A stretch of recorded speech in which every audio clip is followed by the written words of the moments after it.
Ladies and gentlemen, welcome to the PIPCAST, your Pip-Boy supported podcast. Today's episode is brought to you by Hubris Comics, home of the Silver Shroud.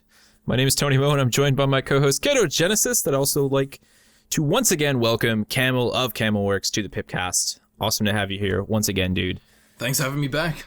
I know everyone loved having you last time, and we loved having you last time, so stoked to have you. It was a blast. Yeah. It's awesome. And now that Fallout 4 is out, it's going to be even more fun. Were you on the week before Fallout 4? Or was it okay, it was the week before, right? Did you guys do one? Did you do a podcast the week it came out? We did, yeah. Oh, you did? We did doing one. A little bit late. It was. Yeah, we were both definitely mentally distraught and tired during that podcast, but it came out all right anyways. So let's start with the announcements. Just once again, wanted to mention, guys, that we're looking for you to go ahead and submit artwork and topics to be featured here on the PIPCAST. Anything that you've screen capped in-game in Fallout 4, whether it's on PC or on the console. Also, Kato made a great point, and it totally does work. If you're looking to take HUD-less screenshots on the console, simply go into your settings and turn your HUD opacity all the way down, which I also discovered is a very interesting and difficult way to play the game. It turns out that your HUD tells you lots of important stuff in Fallout. Yes, it does. I seriously dare you to play the game for more than 2 minutes because I couldn't. It was that difficult. It was insane. But yeah, just go ahead. You can go ahead and send it to me at my email that you can find in the description down below, or you can just hit me up on Twitter at TonyMo034 and send me the link for that artwork. We'd love to feature your artwork for the thumbnail as well as the dashboard of the PIPCAST. Moving on to the news, we have one thing to say, and that is it's clear that Bethesda is working on DLC for the game. That's it. It's not even really news. Yep. One of the voice actors, the voice of the female Vault Dweller, Vault Wanderer, showed that she was in the studio once again. They're working on DLC. It was Courtney Taylor. Yeah, Courtney Taylor. So yeah, that's cool.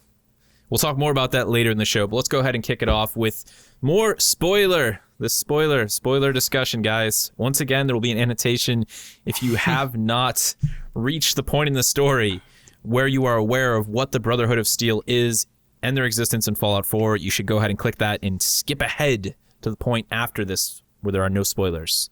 For those of you who are interested in hearing what we have to say, we're going to do a little bit of a faction discussion again once this week. Last week, we discovered the Minutemen, and this week we are discussing the Brotherhood of Steel as they are represented in Fallout 4. For those of you guys who don't know, the Brotherhood of Steel has been in pretty much every single Fallout game ever. They're just kind of always present in one form or another. We had different factions, detachments of the Brotherhood, right? In Fallout 3, we had the Lions, who much different group of Brotherhood members, a lot more like Care Bearish, I would say, a lot more friendly. Yep. A lot more nice. The Brotherhood of Steel, though, was actually founded by Roger Maxson, who was a member of the United States Army pre-war and everything. Interestingly enough, not only is that the name of the character in the games, but it's also the name of an actual human being. The real Roger Maxson was an engineer with the NRC that worked on the 3 Mile Island nuclear disaster. And I thought this was a cool thing to talk about a little bit. For you guys who don't know what this is, it was actually a nuclear reactor issue in Pennsylvania, New York. It's so easy, I think, to forget that nuclear power was like a huge part of the past. Like, we really thought at one point in time, this is the way forward. It wasn't just Chernobyl. I mean, like, there was nuclear, power plants and, fusion stuff going on everywhere, even right here in America, right in New York. That's literally I think 4 or 5 hours from where I am. And it was all because the crazy thing, right, is the whole reason this happened was because there was a hidden warning light.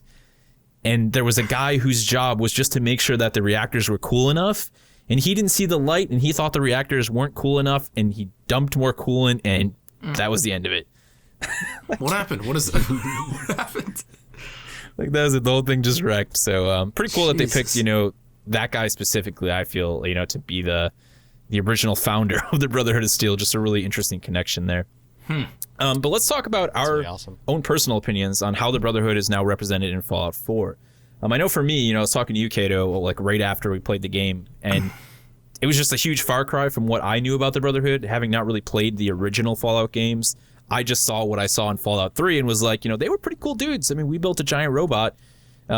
and we, save the world, basically. Now in Fallout 4, it's just like, very, very, like, militaristic / almost, religion-based faction that is just so, this is what we're doing, it's right, and no one else can tell us otherwise. I think one of the things that made people like the Brotherhood of Steel was they're kind of underdoggy. They did. In Fallout 4, I feel like they're like the kind of biggest, most progressed faction. Yeah, I think that's a good point. So they they're do kind feel of very... they're kind of like the evil governing force in Boston. Yeah, pretty much. Yeah, I mean, they're some of the side stuff that you do for some of them is rather questionable. Well, yeah, you look if at you choose to do it. The guy who runs their armory. I didn't even do any of this stuff. All I needed to know was the way he presented it to me. Like, there's some situations that we need you to take care of, in this back alleyway. It's like, oh yeah, that sounds legit. Like, I'm going to help you out with this. Not to mention they locked you in this cage. Like, how psychotic, extremist is that? Like, you are not allowed to leave this cage. You are, you are the guy in the armory, and that's it. You stay here forever. Yep. Why would you ever want to be a part of that? Like, as soon as I saw that, I stopped my progress with the Brotherhood quest line. I was like, I'm going to go get in my power armor that you guys gave me. Thanks for the free power armor. And I'm going to jump off the side of the ship here, and you're never going to see me again. And that's exactly what I did. There's too many uniques up there, man. You gotta stick around. I went back to see if I could buy anything from him, and I'm just like, nothing really here that I'm super interested in, like, personally for my character. I'm like, I'm goodbye. Like, I'm not. Yeah, there was the one that Lone Vault Wanderer was trying to get so much. The AX-90? Oh, that the laser. AX-90, yeah. Was it a plasma pistol? It's some kind of energy weapon. I'm not sure. I haven't seen. I some saw rifle, one I thought. dodgy like UFO screenshot of it. It's like blurry and you can't really make out what it is. Some dude took it on his flip phone Yeah. at his friend's house while he was watching him play. But I thought that I tried myself, like doing a whole bunch of his quests and seeing if I could get it to unlock in his inventory, and it never did. So it's one of those pain in the butt ones to get.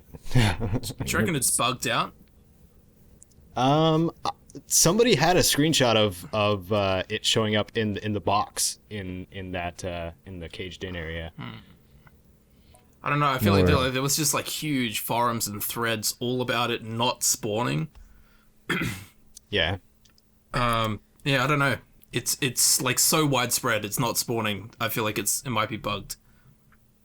I feel like Could be. that's probably the case, and everybody just wants it, so it turns into a UFO hunt, basically. A lost alien hunt. Like, we need to find this. How do we get it? So it's not showing up in the database, and like, that's just such a PC game situation.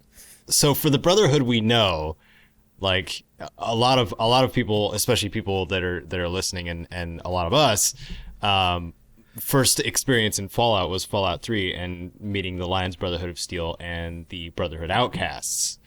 And the Brotherhood Outcasts are much more along the lines of what the original Brotherhood is about. So, like, you work with what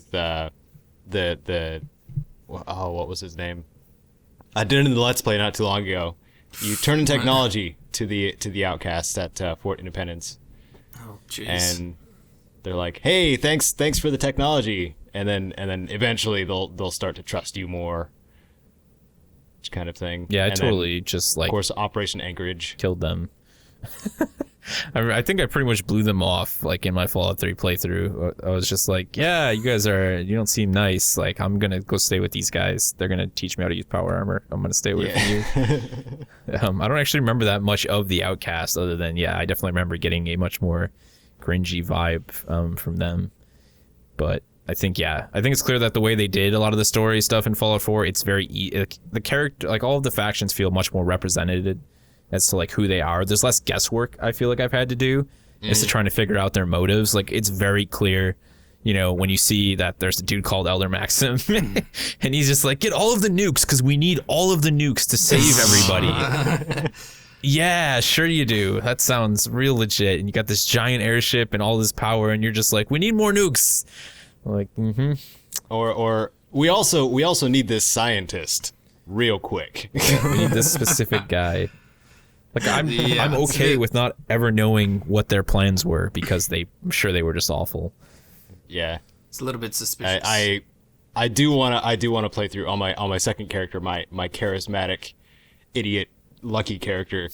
I wanna join the Brotherhood and go all the way through the storyline as them. That or would with just be them. a comical character to be in the Brotherhood. Like, Right?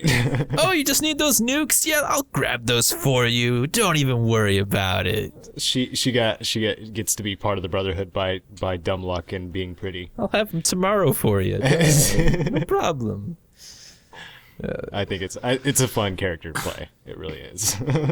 It's like, I think this is the first time that I've actually considered, like, what would I do with, like, a second character, but I'm still not convinced that, like, I'll have the will to go actually make another character, like, and actually play through the game again. Like, I've just never been able to do that with, like, past Bethesda games. Like, I couldn't do it with Skyrim, really. Like, I had characters that I played just for mods and stuff, but I never ever, like, actually had, a substantial amount of time with the second characters.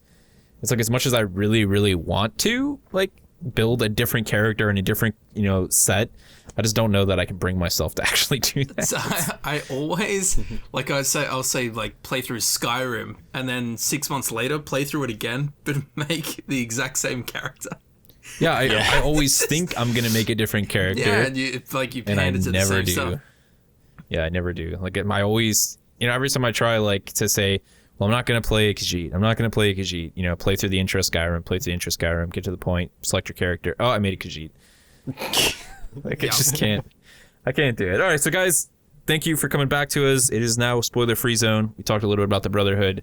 You didn't miss out on much. It's okay. We're back to the main discussion. And we've actually all decided that what we're going to do every single week, anybody who joined us as well as Kato as I, we're going to have personal topics that we've selected that can sometimes just be something that we've experienced. And they can also, of course, be things that everyone are experiencing. So while we were just talking about Skyrim, I actually want to talk about Skyrim and why, like, playing Fallout 4 made me, like, go back and start playing Skyrim again. It was super weird. Like, That's weird. yeah, like, I don't know what it was, but there was something about Fallout 4 and how, like, well, how much I've been enjoying exploring and all of that kind of made me realize that Skyrim was a game that, as much as I played it, I didn't do the whole, like, walk every inch of the map thing. Oh, mate. Have you Like I seen, did in have you seen Fallout 3? this series I do called Curating Curious Curiosities? No, Oh, mate. I pretty much selected, like, a region of Skyrim and spend probably 20 hours exploring everything. Like, every inch of that zone. And then I'll... Oh wow. That sounds like my kind of deal. That's what I did with Fallout 3. Like, Fallout 3, the map on my Xbox save was 100%. Every Whoa. single thing was, like, opened and explored, and I had, like, 800 hours in that game. Just like, So wait, man. that series Camel, that's like covering like the Rift and the Pale and Yalmarch and stuff like that. Yeah. I think I've done 5, and I've got 5 more to go. People, like, it's got a real cult following, Oh wow. but some of them take, like, I think the last one I did was, like, 46 minutes long. I was going to took, say, like, what do you edit years. them down into? It took, like, 3 weeks to make, so it's, like, Oh, it my takes a goodness. it's really tiring to me. And they're so... It's hardcore. They're very well, no joke. pun heavy. Very pun heavy. Editing a 45. Oh, Yeah, right. That's the kind of thing that's like, I if can't even you- imagine. If you had the following, like, on a stream, like, you could just stream it over the course of several, months. Oh, man. Like, hey, Saturday's the continuation of, Curiosities. We're gonna continue to just trudge through this. Like, Yeah, it's nuts, I'm wondering man. when I want you on Scavenger Squad, Camel, I might just ask you to come up with an idea for Fallout 4. But, 'cause yeah, it might going be back better to that, than- like, than the what I stuff can you come can up with. find in Skyrim is mental. Like, Yeah. I want to spend 15 hours, like, with toggle free cam, just flying around mountaintops trying to find stuff.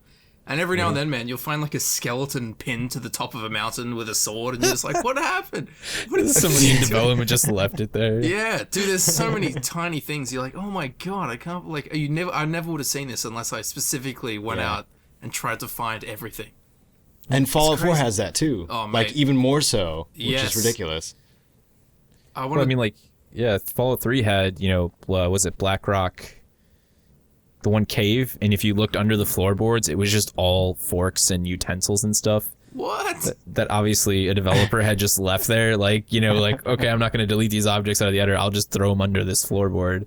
Like, there's literally just tons of like utensils under this one floorboard, like in Fallout 3 in the one place. Yeah. Have you guys been finding the various teddy bears in interesting positions? I have. Yeah. And funny little things. One of the in Fallout 4, I found a teddy bear in a refrigerator. It's with a pillow, and it's A polar bear. It was basically a polar bear, but it was on the top shelf, and on the bottom shelf was some wood blocks and an 8-ball, and it spelled out "It's late." What the hell does that mean? What, it's sleep? I don't know. Like, what is? It's just a sleeping teddy bear, and then it said "It's late" at the bottom. I feel like some of them are so specific they have to be referencing something. Yeah. Yeah, I mean, people have found I just don't even like 3 or 4 now, like just random film references, like small throwbacks to different things. Like there was the Aliens thing, with the Nostromo. They had like the code written on the back of the one circuit board the one guy found. Yeah. And then the developer commented on the Imgur thing. It was like, oh yeah, there's a bunch of that stuff in the game. I'm like, I imagine, because like when you're making an open world game like that, like who's gonna like look over your shoulder and say, no, you can't do that? They're just like, yeah, I'm totally gonna do that. I'm totally gonna pin the skeleton to the top of this mountain with a sword, like, 'cause no one's gonna notice, that I did it, and no one's actually gonna care until someone finds it. Then they're gonna think it's the best thing ever. Yeah. It'll take some time to appreciate, but it'll be worth it. Yeah, I found a teddy bear with a scalpel in its hand was the one that I found so far. And I saw someone post one with one of the surgery drills in its hand. Jeez. I found one with a helmet on and a cigar. It's just sitting in like an army helmet. I have a screenshot of that one. Going on. I have a screenshot of that one. That one's great. That's pretty great. There was the one that was riding a Giddy Up Buttercup. And then the other one was just a bunch of them, like a Giddy Up Buttercup, Jangles the Moon Monkey, and a teddy bear all sitting around Grandma. Oh god, dude. A skeleton of an old lady with a overdue book. Dude, in one of the buildings in Concord, I walked in. There was 2 mannequins lying in a bed, and then in the bathroom there was a skeleton in the bath, and I think like 4 mannequins standing around the bath holding machetes. Oh jeez. Jesus. That's scary. Yeah. There's been some real creepy vibes. I'm not a fan of mannequins. Yeah, at all. Mannequins are definitely super creepy. I've had like way too many moments where I've walked into dark buildings and hit VATS right away because I was like, guy, oh, it's a mannequin. They all look like synths. I did find the only thing I found, it wasn't like that grotesque. It was basically just a couple like sitting on a couch. Like the dude had a beer in his hand, and they were both just dead. Like they just died on the couch, like watching a movie or something. My girlfriend was like watching me play. She's like, "Oh, that's sweet." I'm like, it's sweet they're dead. Like the last thing they did during a nuclear thing was like not go seek shelter. They just decided to watch a movie. Well, dude, that's what I love about the guys that flesh out the world in Fallout. Especially Fallout 4, man. Like, I went into a building, there was 2 skeletons, and they were lying on the floor strangling each other. It's like, who put this here? Who's done this, man? And, like, every like, swear to God, every place you go, every building you go into, there's some, like, crazy environmental storytelling with stuff like that. So you could just make up your own, like, twisted story. Like when I was playing last week, I was going to just a random note led me to like it was a hideout of chems. So instead I find this irradiated like shipping crate, and I go inside and there's 2 dudes and there's sugar bombs everywhere. They've got it like posted on the inside of the thing. I'm like, I just made up like a story in my head. I'm like, these dudes are totally addicted to sugar bombs, and then they just like didn't even care that they're sitting in like 50 gallons of irradiated ground over here. They're just like, hey, sugar bombs, like this is all we need in life. It's like 20 boxes of sugar bombs. I opened up a master locked chest to find sugar bombs. That's awesome. Dude, there's some little unmarked location. It's got a house on it, and it's got these like, I don't know what you call them, like little ramps pointing up towards the sky, and there's those fire extinguisher things. Yep, I found that one. Saw that. You can shoot them, and it shoots them up into the air. There's a couple that I marked on. I marked on like a picture I took of the map actually, because I'm finding all these points that like one I didn't want to spend the time to explore them, or 2 I didn't have like the locking or the hacking skill. Mm-hmm. So it's like I just pictured the map. I screenshotted the map and then just like started marking points. But there's this one, like, it just looks like a random tree fort type thing, like towards the edge of the one part of the map. And you go in there and it's like all computer technology everywhere. And there's a master hacking council, and like that's it. Huh. Like nothing in the area like seems like it'd be anything. And I'm like, I need to go. Like, there's so much stuff like that. It's insane. Yeah. And I know you guys have you done guides on the power armor location for X-01 yet? No, I have not. Okay. I saw Maddie did one, but I found a total of 3 full sets so far. Jeez. Just the X01. Yeah. Oh, jeez. Yeah. 3 full and a partial. Is that because of your level? Like, I'm pretty sure there's set locations for it. But I know that power armor changes depending on your level. Does it? Yeah, I'm pretty sure.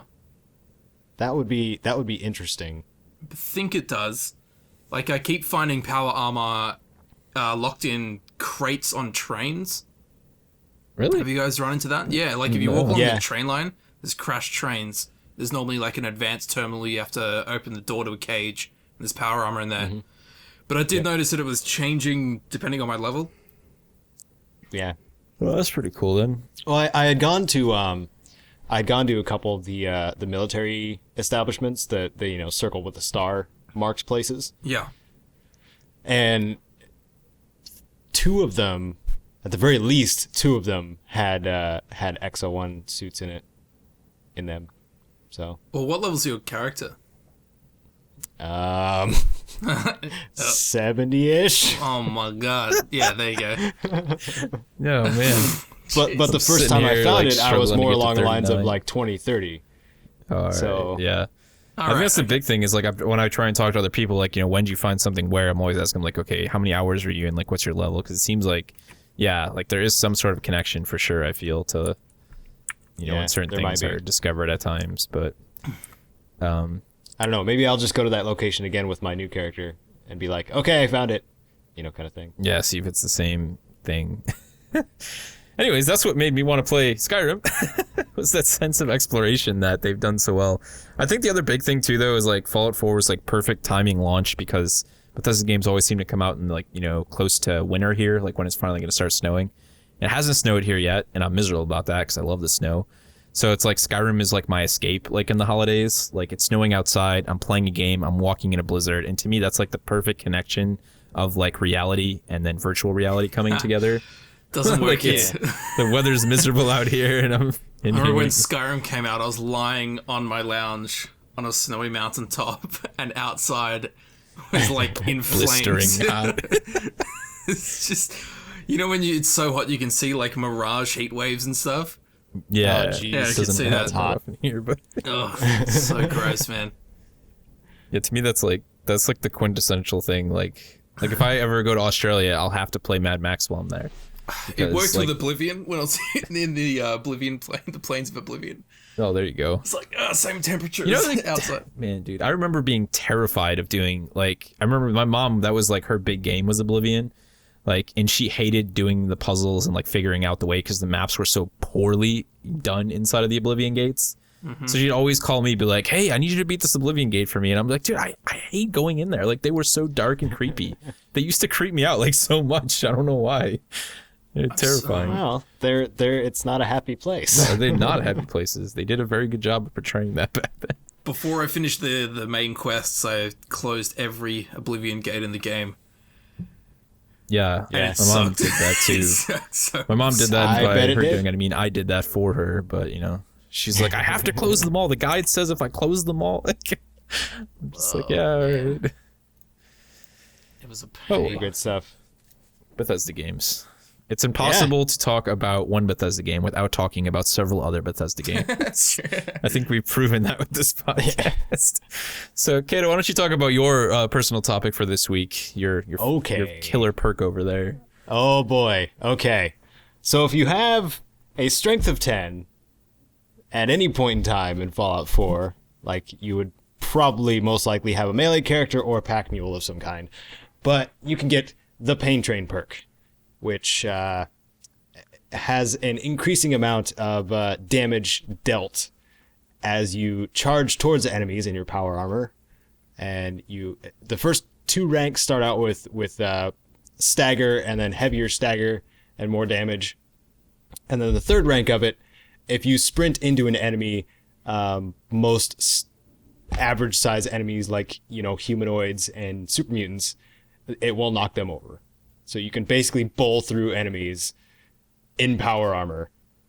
And what I've done with my character, since he is melee based, I'm still using my super sledge that I enjoy using, or unarmed. And so I charge into someone and do a power attack immediately after I hit them. So you basically hit them twice. Wait, so do they fall over? Like, yeah. Do they take damage? Yep. So is there like an animation time of them actually standing back up then? Yep. Oh, okay. Well, that's awesome.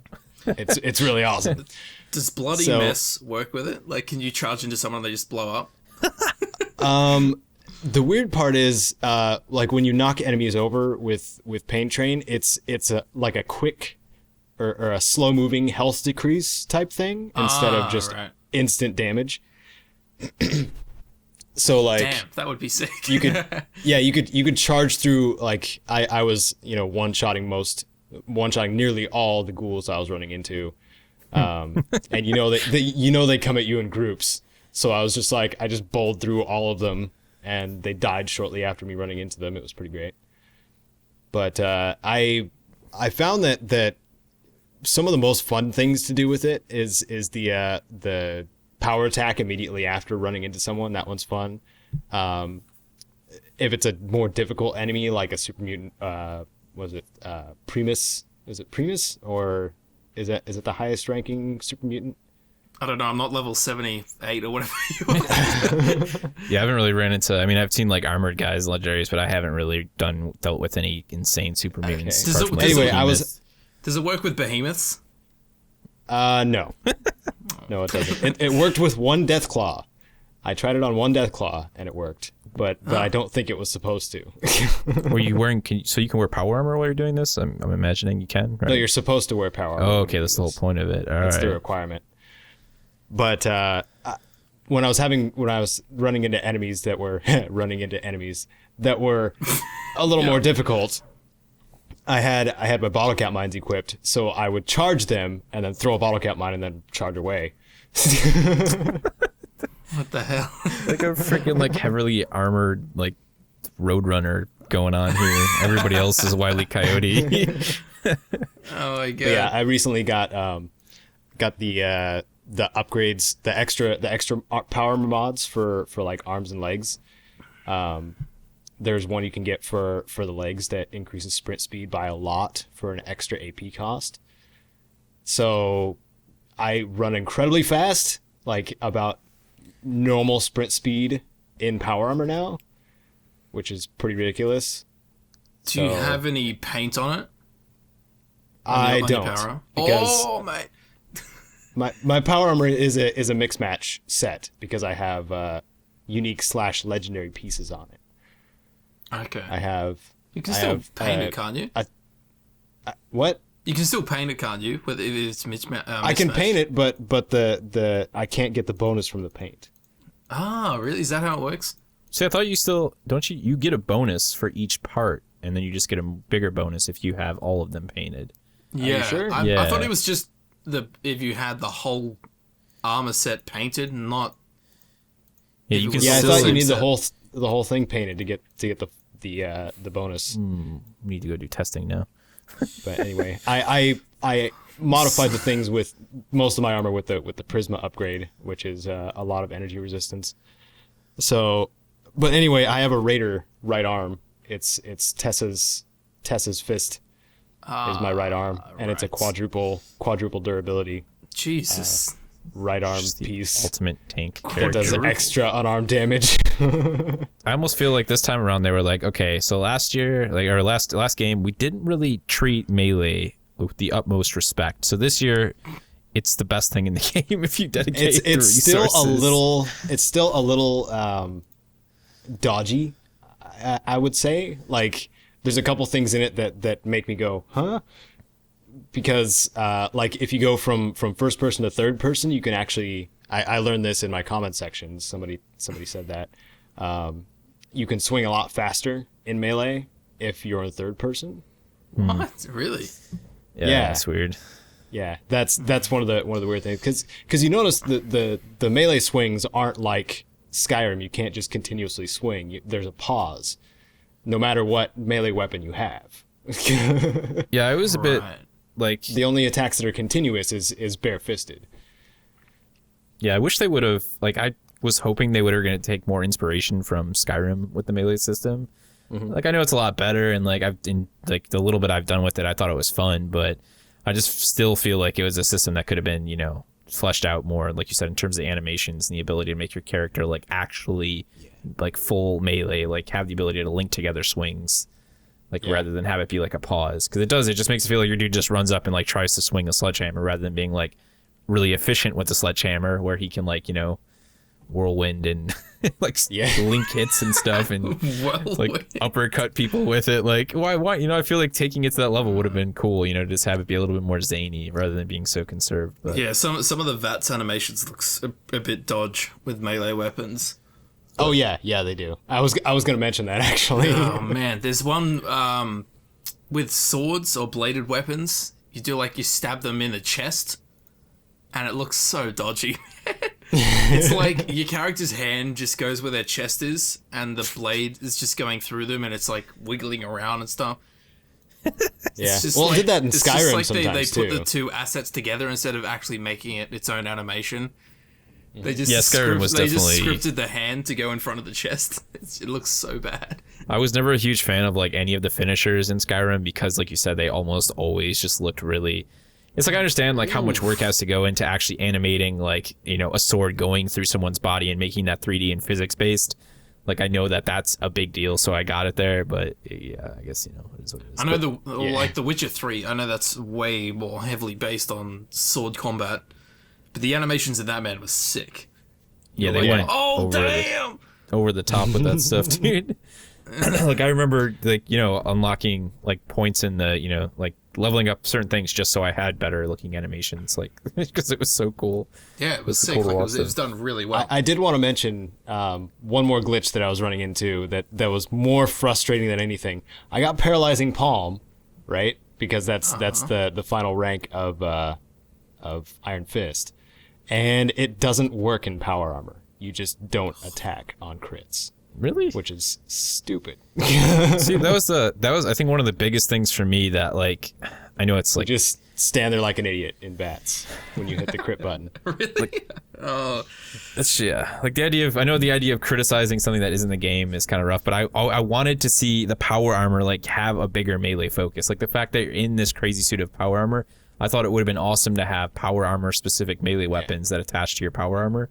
Like I thought they were going to do that for sure for some reason when I started seeing the mods, like having a power armor fist with like a huge sledge on the end of it, Yeah, you can't use the power fist in power armor. Yeah, I was about to say that. Like to make the power armor into its own set of just melee damage stuff, like mods, I guess. Speaking of that, like when I saw the when I saw the jetpack and stuff for the power armor, all I can think now is how badly someone needs to make a Gundam Wing mod for the power armor on PC. Like, there will be. I can have a Gundam and a beam saber. Like everything is okay then. I will spawn infinite amounts of death claws and behemoths and just go to town like I'm in a space battle. It'll be so awesome. That's what I wanted. Like the one Easter egg I wanted was a lightsaber in Fallout 4. Oh, it'd be so good. I Could know. be one of the alien weapons. It's called a light stick, Yeah, I was like something goofy. Yeah, totally work out. On the subject of the jetpack, it leaves something to be desired. I'll let you guys know that.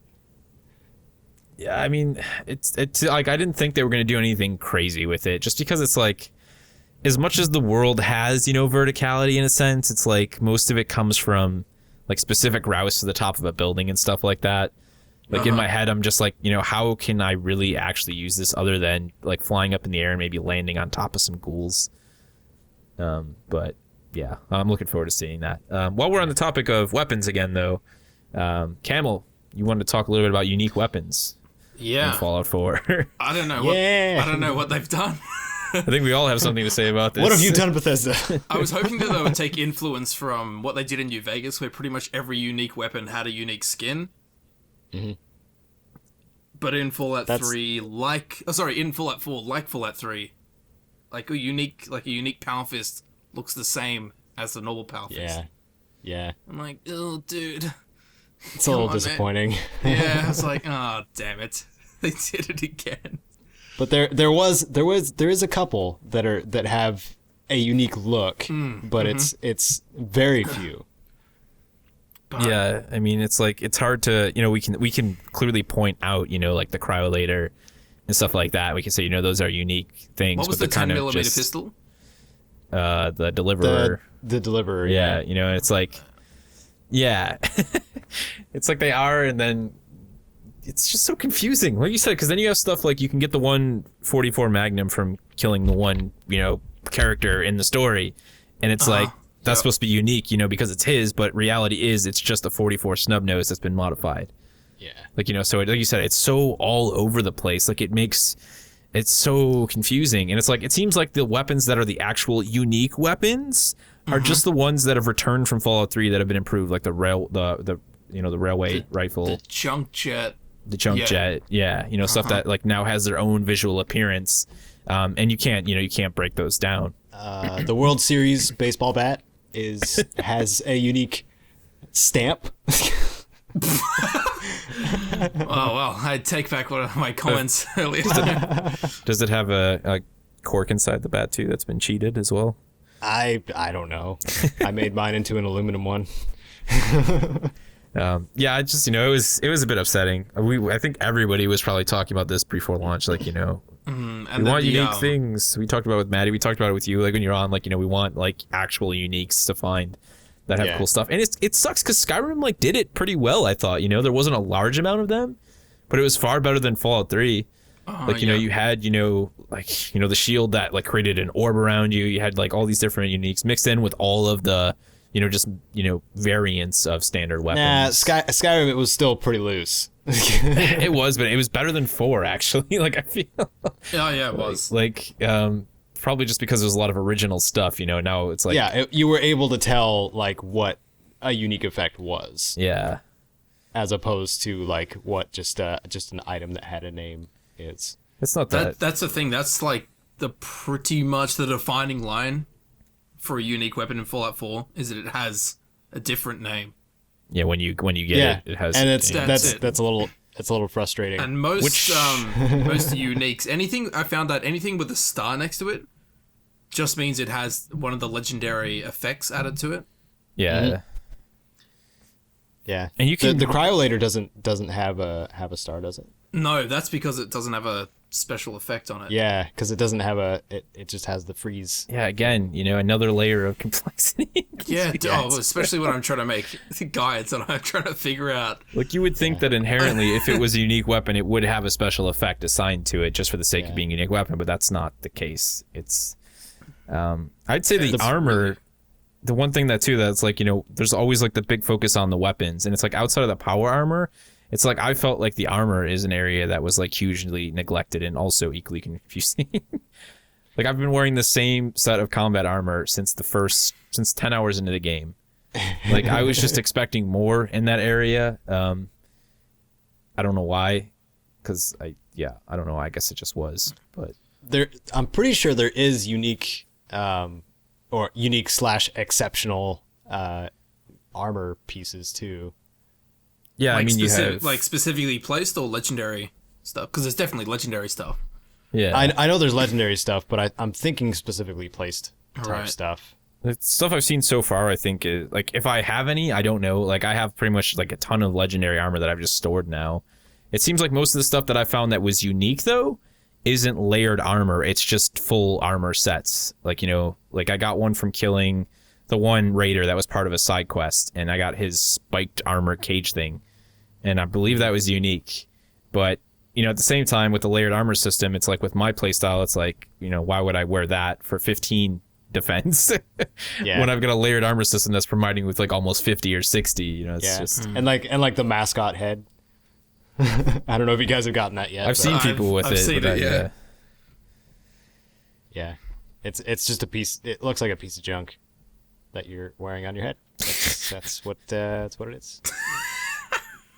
Hat made of junk. Yeah. All right. It's got a giant hole in it, doesn't it? Yeah, it's got a giant hole like in the I thought it was front just right of it. a giant bear head, and it's got like half the head missing and your face sticking out. It's like, oh. Yeah, it was a little disappointing. So there's, I guess like it's one of those things where it's like, I'm upset about it, but it, obviously hasn't affected our enjoyment of the game at all. No, it hasn't. I mean, yeah, we all still fully enjoy the game. It's just like I'm in the same boat as Camel. Like where to draw the line when it comes to making guides on quote unquote uniques, because uniques to us, right, are one of a kind. That is the only one and the only place you can get it. But in this case, like even the Wazer rifle it's just called the Wazer rifle, but it has a legendary items effects.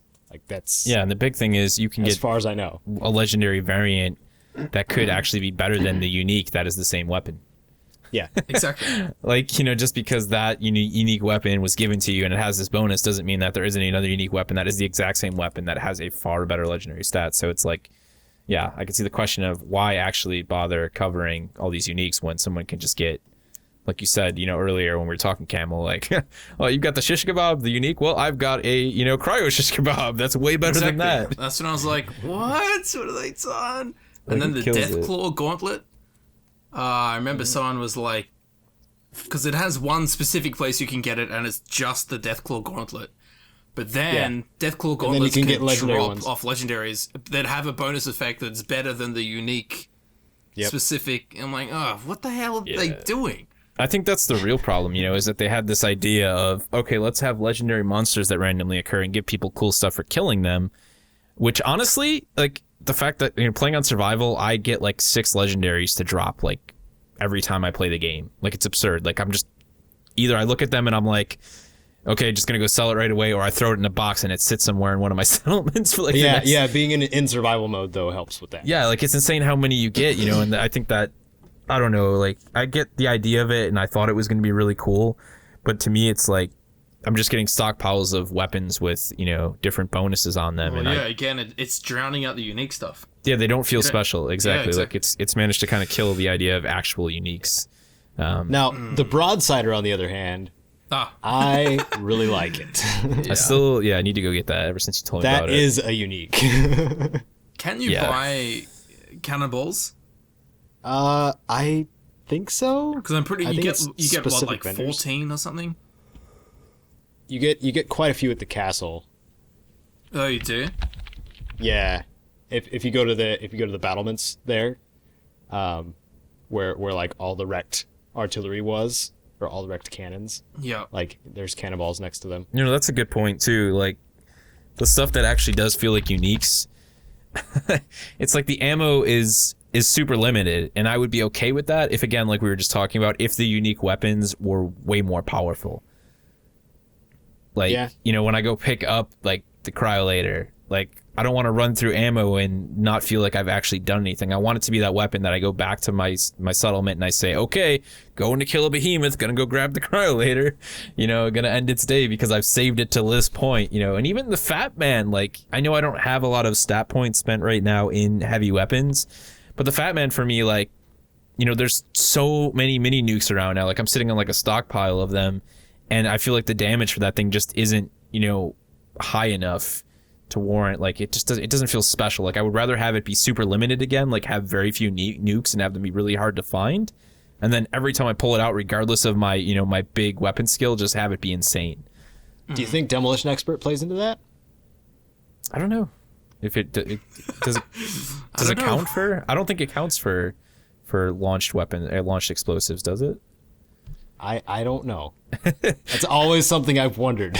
It's like, because I'm pretty sure it would be actual, grenades and mines and stuff. I think that counts as a projectile weapon, so I would assume they'd leave it out of there, because I know it definitely counts for big weapons, because I have 1 point in that stat, and it was a noticeable increase in damage with the Fat Man when I took that on. Really? So much so that it was definitely noticeable. So are you guys both playing in survival mode? I am now. I was playing it normal for the longest time. Yeah, I switched it over after the first hour of the game. Like, I played the first hour of the game thinking they built an adaptive difficulty system, and I'm like, there's no way Bethesda did that. I'm like, that's never worked for them. Like, in the past, they've always just had difficulty options. I'm like, and then all of a sudden I just press start and go to settings. I'm like, oh, it's right there. And then I see survival mode. I'm like, oh, that's kind of like hardcore mode. I'm going to go with that. And I've been playing with it ever since. Dude, it looks mental. I watched one of your videos, Tony. Like a Mirelurk touched you once and killed you. Oh my instantly. God, dude. The razor claw ones? Oh, like, yeah. they just poke you. Yeah, Yes. they'll shred you. They're just like, they will, and you just they fall will over. shred your body. Like, when I see them, I'm Open kind of up just your like, oh, okay. Like, that video I actually made, right? I started recording 4 previous attempts before that and was just absolutely slaughtered by Mirelurks to the point where I was, like, considering just skipping them altogether. And I'm like, nope, I'm going to kill them. And then I end up running away anyways. You got bottle cap mines? Use those. Yeah, that probably would be That's some... one of my fears. People want me to do a Let's Play, and I feel like I'm just going to die the whole time. Dude, it's like... That's the thing about like doing blind let's plays as opposed to like I would still consider it like doing it at this point a blind let's play because we haven't fully experienced it for ourselves yet. Mm-hmm. To the point to where we like know what to prepare for or what to go to. Because I mean, some people may find it, you know, fun to see us traumatized, but at the same time, some of us don't want to be traumatized or have a bad experience, especially while recording. Yeah, I guess it means how you can take it. Like, I used to get really frustrated with, like, deaths and stuff, and then I threw that absolutely out the window, which is actually why if anyone ever says anything to me about me dying in, like, a PvP video or something like that, I pretty much just laugh at them hysterically and maniacally. I'm like, oh, because no one ever f***ing dies, really. No one ever dies. Like, you've got to be kidding me. Like, people die all the time, you know? But it's like when you look at it on a personal level, that's the only time that I would ever concern myself with it. It is like, yeah, you know, that can be genuinely disheartening when you're trying to record a commentary and you die. It's like you thought everything was going your way and you die. It's like that's serious mental like abuse and frustration while recording a commentary. Yeah, like it's and people so can hear bad. it in your voice. Yeah, it's like it's you know it's easy to get down on yourself. It's like if you're getting really frustrated with something, especially if you die in like one situation several times in a row. For me, I would probably just edit it out, but I still wouldn't want to experience that in the first place. I was gonna say, even like, you know, it's like I usually just, you know, I do like one take. It's like, but if I did consider editing it out, like you said, it's like you've already experienced it. Now, even if you take that pause and you kill it, you just sat there for 15 minutes killing it. You edit that all out. The frustration's already been done. Like your psyche's been damaged. Yeah, and it's They gonna just- affect. They It's just gonna affect notice the way your you mood could talk. drop for Yeah, some right? reason. I have to say, survival mode hasn't been that, like, I don't know if it's just because I learned to prepare for it really early on, like, but it hasn't been, like, an exceptional challenge for me. I have become addicted to quick saving. That's nothing, like, about, like, I literally quick save after important. every encounter. Like, kill 2 super mutants, quick save. Kill 1 super mutant, quick save. Hear, like, a grenade go off in the next room, realize I survived it, quick save. Like, I'm just gonna See a quick trap save. in the next room, quick save. Yeah. Set off a trap, run away, quick save. It's like, and that's definitely avoided. I think I've avoided a lot of stress and potential masochism from that, because if I didn't like have my 5-minute quick save with my Pip-Boy plus all the quick saves that I do, it would probably end up to the point, you know, where I was going back like 15, 20 minutes sometimes, like redoing combat. And I've had that still happen. Like you get really caught up in like a really hard fight. Like I took on like 4 legendary ghouls at the one military base. And was just like, I'm never going to survive this. Like my power armor was fully destroyed. And I made it through it. And then I walk out the door and there's a freaking a sentry bot. And he just guns me down. Oh my god. And my last save was before I killed all of the legendary ghouls. Oh. Dude, how massive are the new sentry bots? Are they way bigger than the old ones? Or am I You correct? know, the crazy thing is, right, there's They are bigger. yeah, I mean, they're like, it's probably like your height and then half of that. Yeah, dude. I found the prototype The scaling one. of enemies is great. Dude, did you know that prototype one, right? Like, small spoiler, if you guys didn't want this tiny little piece of randomness. That No, tell me, because I spent an hour trying to figure out its Dude, purpose. you load in, there's a holotape you can load into your Pip-Boy and you can send it to military bases. Really? Yes, and it murders everything. When you activate it through the holotape, I could not figure it out. It'll go around that little junkie area, and mole rats will show up, and it'll just shred them.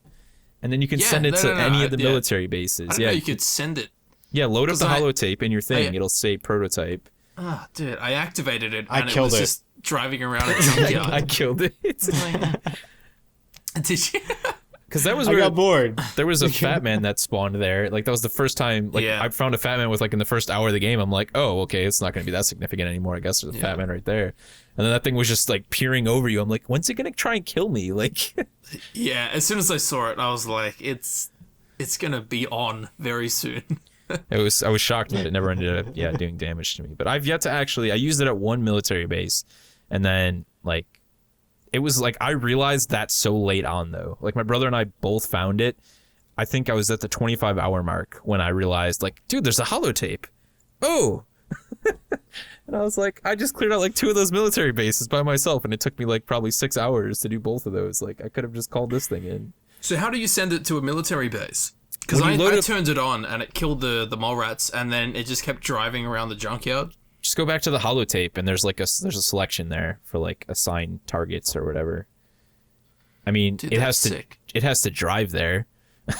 Which, I'm not sure like how, if it actually takes the full amount of time to go to some of the farther military bases, but it seems like it doesn't do all of them. It's like the nearby area ones. Like, you can't just send it to every, single location ever. I wanted it at my base. I wanted to send it to my base.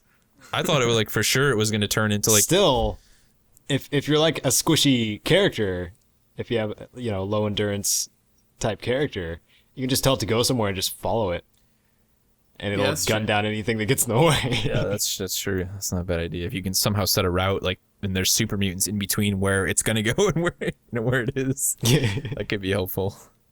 Yeah. I ran into the most random thing the other day.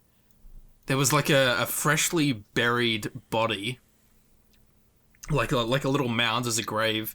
There was 3 people standing around and some priest just being like, "No, you lived a good life," and all these people are crying and stuff.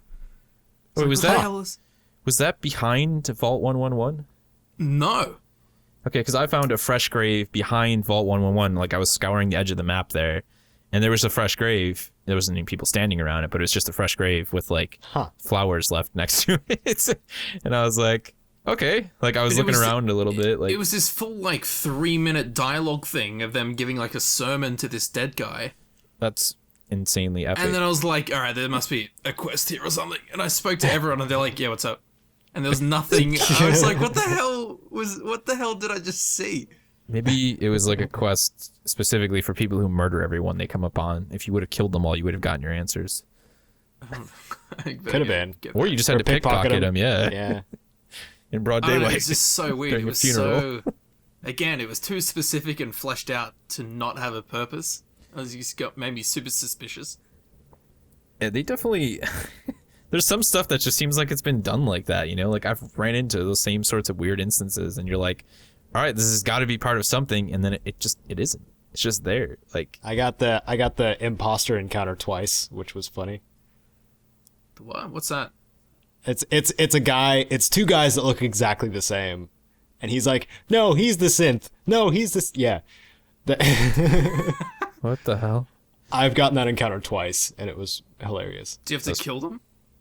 You have to either talk them down or kill one of them. Have you killed both? No. Okay. When you killed one of them, was one of them a synth? You couldn't tell at the end. No. Yeah, see, I tried to do that with the one like guy in the story whose name I won't say, but people made accusations of being a synth. I'm like, all right, save game, shotgun. Dun-dun-dun-dun-dun. Oh, it doesn't really matter because he went down but not out. I can't tell anyways. Like, all right, reload my game. Yeah, you can't tell with the 3rd gen synths. You can't tell. They must have. That's actually because they're just humans. No, I don't know. Oh. Yeah. they're actually just humans. That'd be a terrible twist. That's M. Night Shyamalan worthy. Well, think about it back to Fallout 3. Like, if you killed Harkness, like, nothing gave off the sense that he was a synth. What? He's a synth? Yeah. You didn't know that? No, I didn't really spend that much time with him, to be honest. I didn't. That's the huge major tie-in in Fallout 3 to Fallout 4. Did not know that. Well, that's cool. There we go. It all makes sense now. What was the guy's name? Harkness, he's the chief of security at Rivet City. Holy moly, really? Yeah.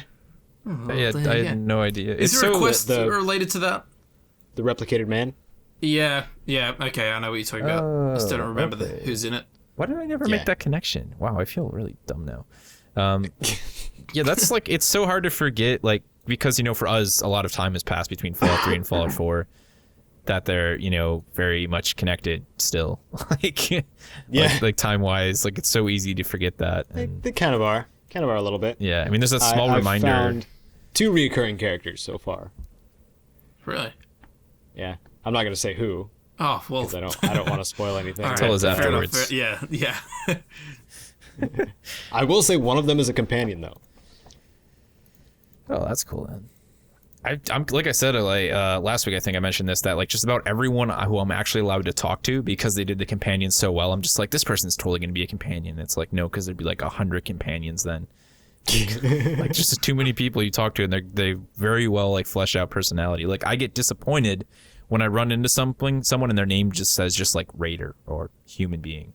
I'm like, damn it. Yeah. Like you just want them all to be characters because they've done such a good job with, almost all of them. Like that one guard in Diamond City, like he needs a name. Like I'm probably going to name him at some point because I go there. I talk to him because I like hearing what he has to say.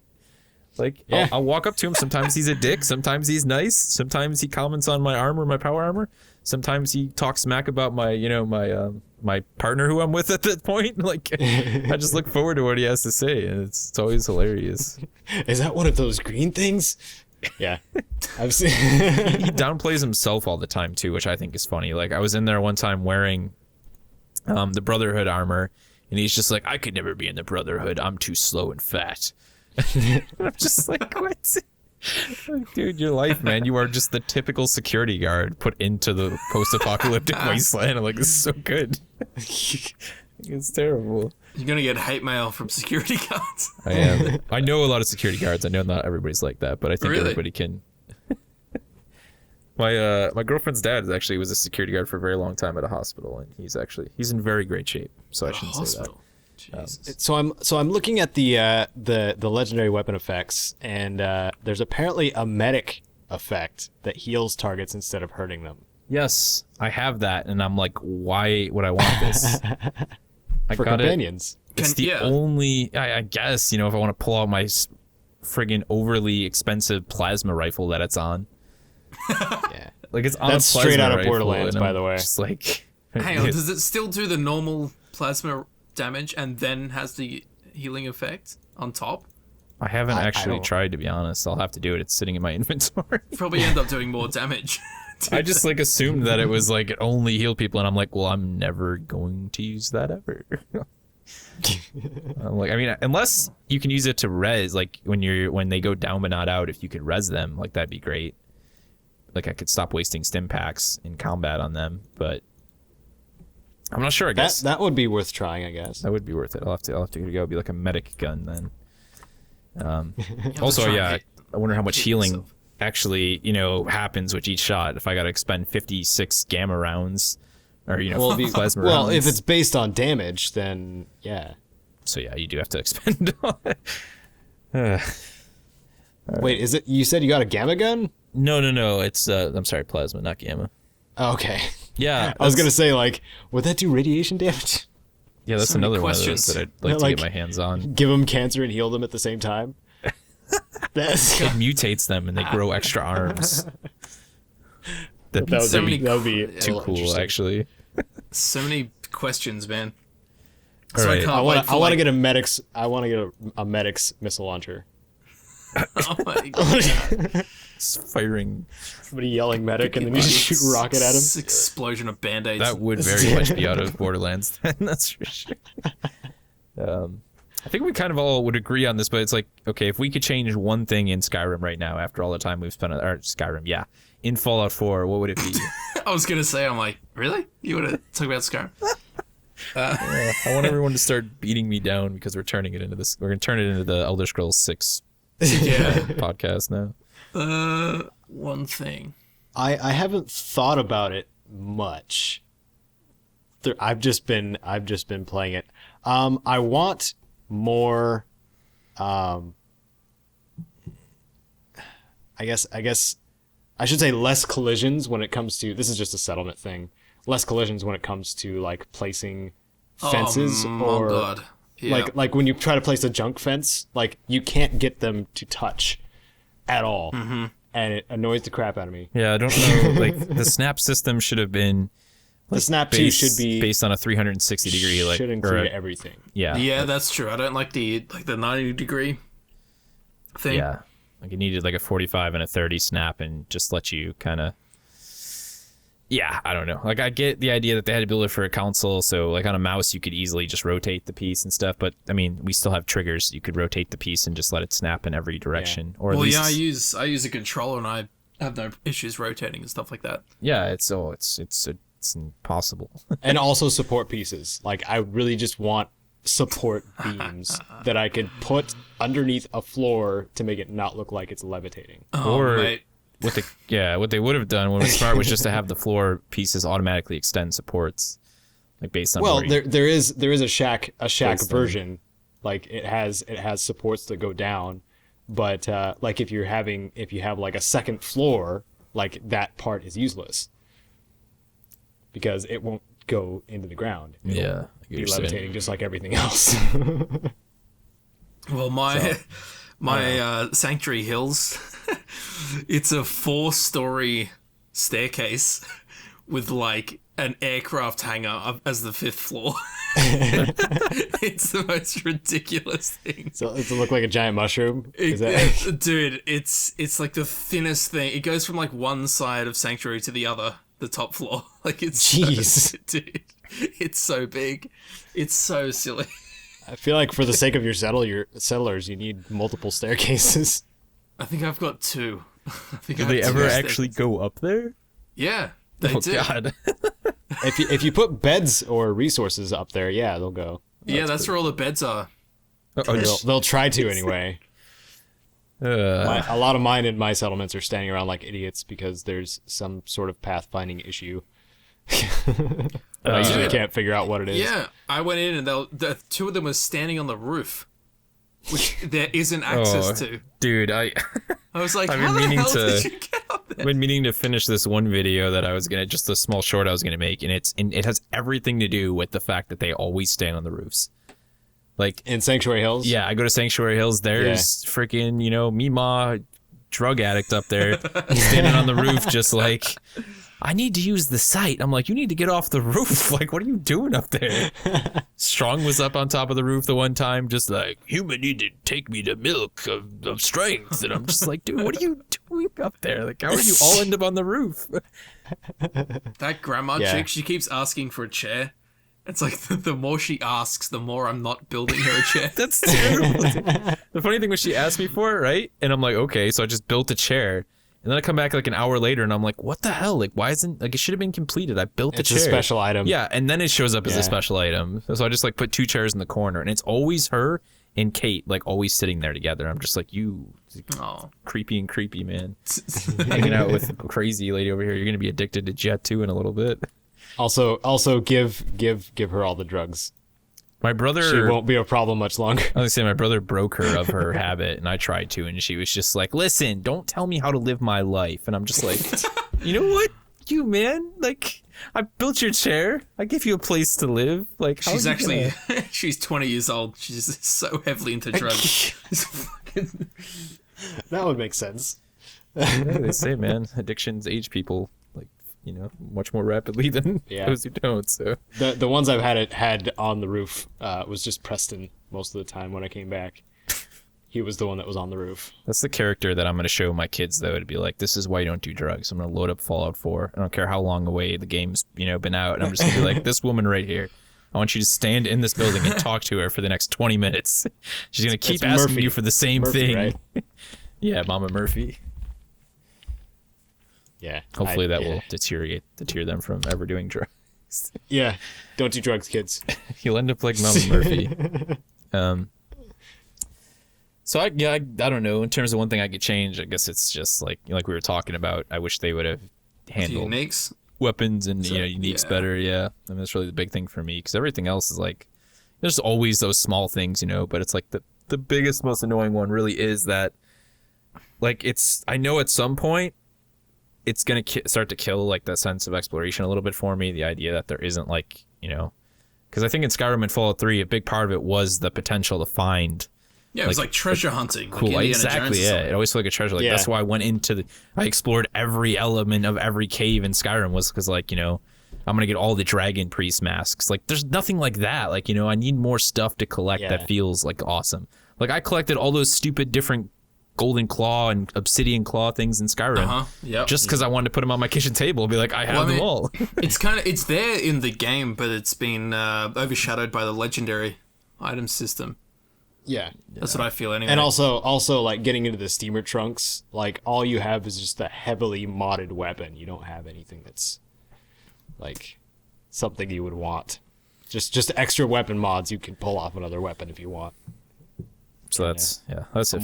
I'm wondering if there could be something else that they could include in that.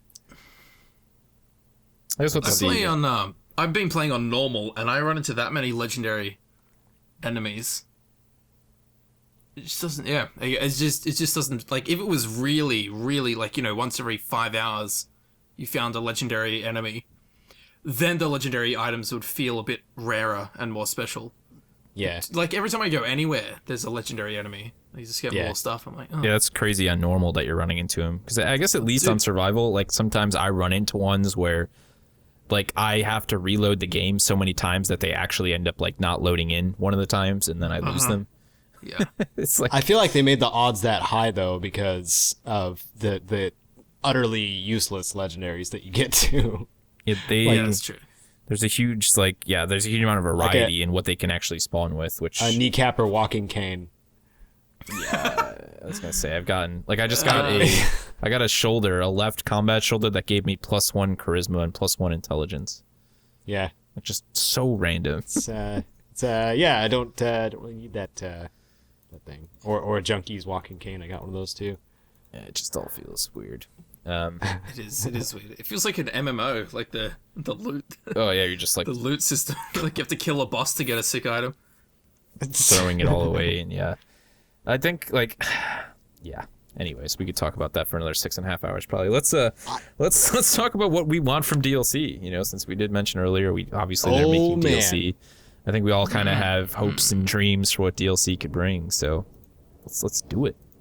Well, I feel like oh man, go ahead, Camel. I was just gonna say I don't know what's knocking around Boston, so I don't know any cool areas where you're like they could do a DLC in this national park next to Boston or something. I was gonna say I feel like around there. I feel like new locations will definitely be like something they're gonna do because that seems to be like something that they've just always done. Yeah, it's like we're definitely gonna take you to a new location. We don't want to just like give you a mission within the old area because that would feel like you totally got cheated then by your DLC. So.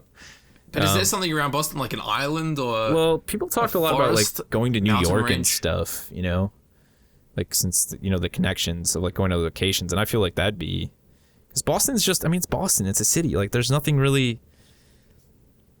The only thing around it are other places, other cities, really. Right. That's just what Boston is, it's an extremely complex and clustered city. Like if you actually go to Boston, it's like the only place where you'll ever drive under a building while on a throughway because like there's so much stuff just put in one place. Mm-hmm. Like I've actually you'll take off ramps to get off of like a highway that go under like a building, that go like through a building. You think you'd pulling into a parking garage, but really it's just the off ramp. Like that's just how like it's built, like all layered on top of each other. Oh my god, sounds like a mess. Yeah, it might be. Well, it doesn't have to be set because in Fallout, New Vegas, There was the Old World Blues DLC that like teleported you to Big Mountain. Yeah, I Yeah. feel like there's Well, yeah. definitely plenty of, they can make up anything really to be like, you're going here because this transportation system. Yeah. I feel like something was really strange that I've seen both in Skyrim. I was in Skyrim and Fallout New Vegas. They had very clear paths to go specific areas, like on the map itself, but they never used them. Right. Do you mean like Like when roads, roads that went through the whole map and then hit the edge, and you were like, Yeah, you and hit it the was just barrier like trying to a follow the pile road. of junk or stuff like that. But like the only one that actually used that particular path Was almost Divide? was the Divide, yeah. Yeah. Yeah, I feel like it's kind of, for them, it's probably just like, okay, let's make the map feel like it doesn't end, even though obviously it does. Like, we want to make it Yeah. feel like alive. We never want it to feel like there's nothing going that way, which is now why, the edges of the map are completely open. It tells you can't go that way. Yeah. So it's like the potential for them to just expand on the map is huge. Not to mention some of the missions actually take you off the map. Yeah. When you start going towards the sea area, they're just like, hey, next thing you know, you're off the map. So, they can do whatever they want with that. They don't actually have to. There's like 10 locations off that corner that go well off the map in that corner. Yeah, so I thought that was pretty cool. I think because we have the ocean, that gives a map that opens lots of doors with boats. Yeah, I was thinking about that too. I'm really excited to see like what kind of thing we can do with. I almost feel like the USS Constitution is going to take part. If either of you have done That the would related be quest, insane. it would be freaking great. That would be insane. We're gonna turn it. It's gonna be the submarines and Civil War battles DLC. That would be neat. I would be totally Just down like with that. what was it, Point Lookout in Fallout 3? You hopped on a Yeah. boat to get there. I went to the. Yeah, that'd be, I feel like there's going to be something like that. If they take inspiration from the Witcher did a good job, doing a little bit of stuff with boats and getting you out in the water. I feel like, and there was just, I don't want to talk about it because some people probably don't want to be exposed to leaks even after the game. But I feel like there's things pointing to the idea of doing stuff with the water, and I feel like that'd be a cool route. Like that give us. Oh, I know. Are you So you thinking find a what ship. I'm thinking? Oh, So no. you find a ship Yeah. in the water out somewhere, or you get picked up by one, and it's crewed entirely by super mutants. They would be perfect pirates. Super mutant pirates. I want like a 20,000 leagues under the sea power armor, like where I'm like attached to like a breathing line and I'm like trudging around the bottom of the glowing sea. What if there was a Bioshock DLC? we went into the jeez. ocean. Like some no. underwater, like the whole thing's in an underwater city. Fallout cannon tied to Bioshock cannon. Oh my God, It's just dude. like, oh no. The world would implode. There'd be many Half-Life 3 confirmed memes. It's like when Family Guy and The Simpsons did an episode together. It's just Oh like, God, yeah, that was. like seizuring on the couch. I got a speaking of Gauss rifles, I think that's what I got. The unique one. Oh no. A missile launcher. I got a penetrating missile launcher from a glowing Ooh. rad stag. It's a punny name, I know. Penetrating missile launcher. Okay. Ignores 30% of the target's damage and energy resistance. That's sick. I've made all of my money off of missile launchers for whatever reason, dude. Those seem to be the thing that drop. Like I had a triple firing legendary missile launcher that fires 3 rockets without having to. Yeah, it's ridiculous. I got an incendiary Fat Man now. And like I don't know, I've sold so many of the missile launchers, like it's insane. I stopped looking at them because I just don't use missile launchers. But like, the targeting computer. Have you gotten that mod for or used that mod for? I saw missile that. launchers? yeah, Isn't that this ridiculous? is absolutely Fire and forget. That's exactly what it says. I like actually picked that one up during combat and like used it and then sold it later on because I had just happened to pick up like 10 missiles alongside so of it. great.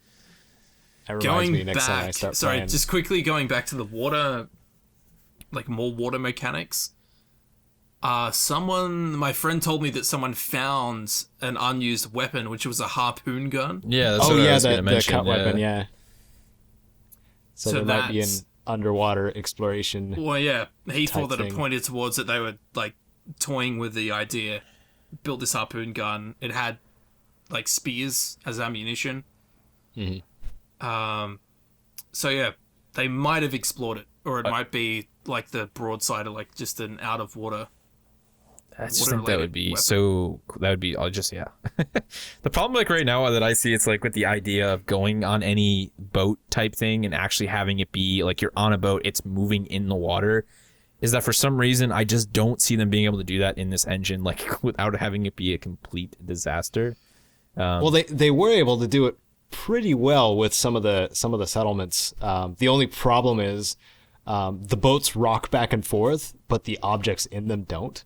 Yeah, see, that's what that's all that comes to mind, is the fact that, like, you know, Oh man, there are still remnants of Gamebryo in the creation engine, and it causes general jankiness. Like, it's the same reason why when somebody tried to mod a motorcycle, you know, in Fallout 3, it was a disaster, and why we will probably never see a vehicle in this iteration of this engine for any Bethesda game. Well, the power armor is our vehicle. Yeah, I mean, that's really all we need, so I guess that would be... That's what I'm saying, like, Choo-choo. to me, the idea of using the power armor as, like, an underwater exploration device would be just so absolutely insane. And then that's how they could... See, that's how they could tie it into Bioshock. It turns out power armor is what turns you into a Big Daddy. you know what? I wish there was a perk where you could see underwater. So it's... Better? Dude, I'm dived down and I'm like exploring. I'm trying to explore the bottom, but I have to be It like... is the murkiest water. in the car to see it. Yeah. I'm just swimming along the bottom of the ocean like, what the I thought maybe like, I have that tactical light on my power armor, and I'm like, oh, maybe this will, like, help. No. No. Well, dude, I swam out. Red. I swam out so far into the ocean and dove down, and I found a giant aircraft that was on the bottom. Huh. And I was trying to find some, like, a lost Easter egg. I was like, there must be a lost Easter egg here somewhere. But I couldn't see, man. I was like, you can only see things like a foot in front of you. Can you toggle free camera? Does that take away the... No, I tried it. And I tried it out of water and then going under, and it still puts the... Yeah. You know exactly what you're going to have to wait for until someone mods in, like, you know, clear water. Lame. That's lame. What? Did you guys take that, fun, like, breathing underwater perk? The Aqua Boy? No. Oh, mate. I think it was, like, the second perk I got. It's great. It's so good. It's so... Yeah. Like, I don't swim enough. I was going to say, so like, there has to be... That's why I feel like that perk, like, it just all makes sense, that water DLC. Like, why else would that perk exist? Yeah. There's no other reason to, like, ever go in the water in that game other than the idea of exploring, you know, what we don't know about. Well, it's great, but then, like I said, you can't see what the hell's happening. Yeah. So you're like, yes, I can breathe, but I'm now blinded, so forget it. Or doing... I really want to do something like an airdrop type thing. Like a Brotherhood... I don't think it could be a Brotherhood tied quest. But I want to do an airdrop in power armor type thing. Well, yeah, I was like super high up, and then you just drop. What made no sense to me was how you're in the vertibird, the power armor suit, you know, clearly allows you to land, and they actually land the vertibird to get out. In no way does that make any tactical sense. Yeah. Like, why would you land it? I've seen Brotherhood, like, paladins and knights Yeah, they do it. jump out. But you can't. But you're not able to. Yeah, I was really pissed about that. I'm like, no, I don't want you to land. Like, just let me bail out right now. Give me this joy, please. I probably weigh more than this vertibird anyway. Yeah, it's disappointing. There's potential to make the power armor more badass than it already is, that's for sure. But yeah. I just want something tied to the super mutants, like why they're in Boston. Like they're I haven't found anything that ties them to why they're in the Boston area except for DC. You want some lore? Yeah. Yeah. Well, And Fox to make an appearance again, maybe. that would be pretty cool, actually. He's a fun character. How psycho are their dogs? They're hounds. Oh, yeah. Oh my god, the first time I saw one, I had to change my pants. You know, they do the best faceplant slides though when you kill them while they're running. Yeah, they do. Yes. They just like full on like on the chin, just like. Dude, I snapped one with a sword, and it started flying backwards, and its spine just bent forwards, and its like ass was touching its head, and it was flying through the air. I was like, what? It was very, great. They very don't seem disarray. that flexible, so yeah, it's definitely. Yeah, I think there was a little problem there. So the step towards the end of this and step outside of Fallout for a little bit. What do we got coming up game releases wise? I mean, I know everybody's probably just hooked on Fallout. People probably don't care about anything else, but I had to pull myself back, be like, there are other games you're interested in, Tony.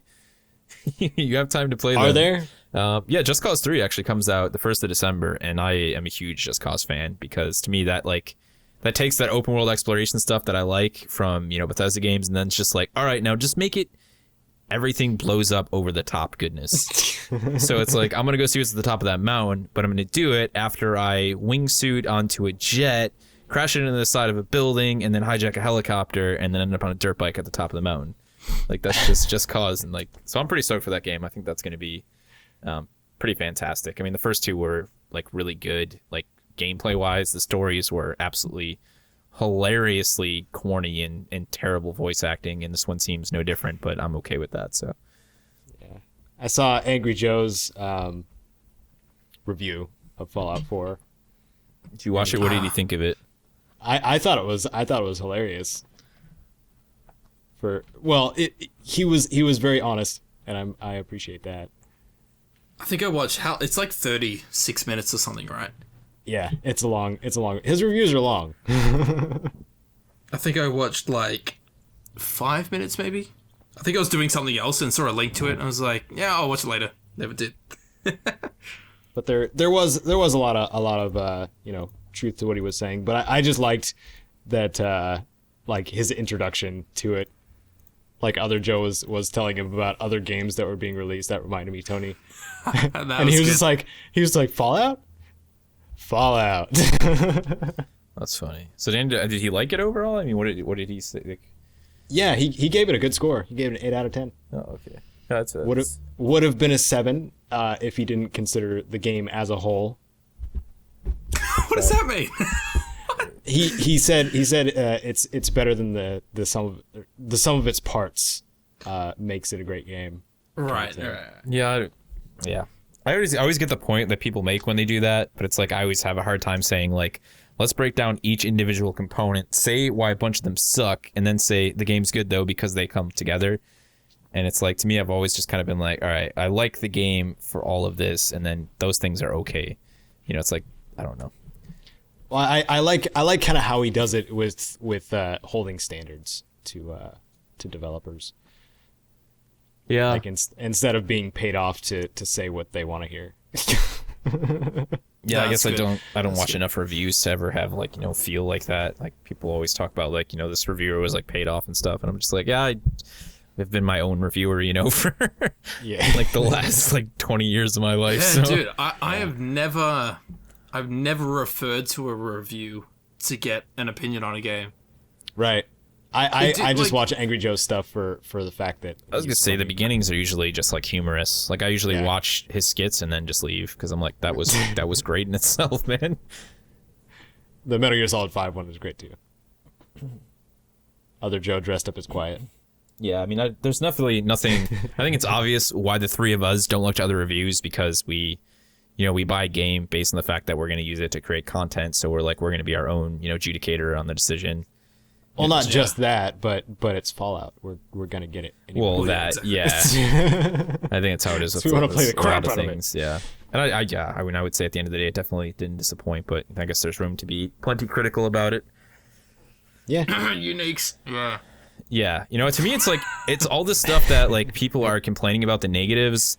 Like it's funny how they're completely different from what the people who are actually playing the game are complaining about. Like we're not sitting here, talking about how we're disappointed that the engine isn't, as up to date as it could be and that the game doesn't look like The Witcher 3.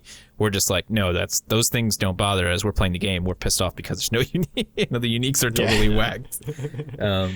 Well, probably because our expectations are at a certain level for Bethesda games, not games in general. Well, it's like that's the thing. I don't even want to make excuses and be like, it's for Bethesda, like this is what I expect from a Bethesda game. It's like, to me, Fallout 4 as a whole, like, well, why does everyone want like games just because it's 2016? Everyone thinks games need to look like insane and run on like $1,000 PCs.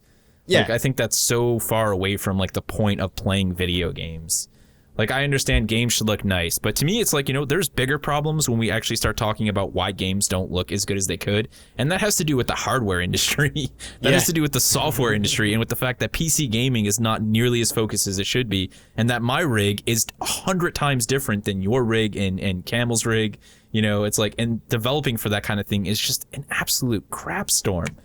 Like, people don't take that into account. And it's like, okay, this is why Bethesda does things the way they do it, because how else would you make a game like this with the scope of like exploration and scale in the time that they did, and have it work like all across the board? Like, you just don't see games like this, like doing the stuff they're doing and then working on a PC at all.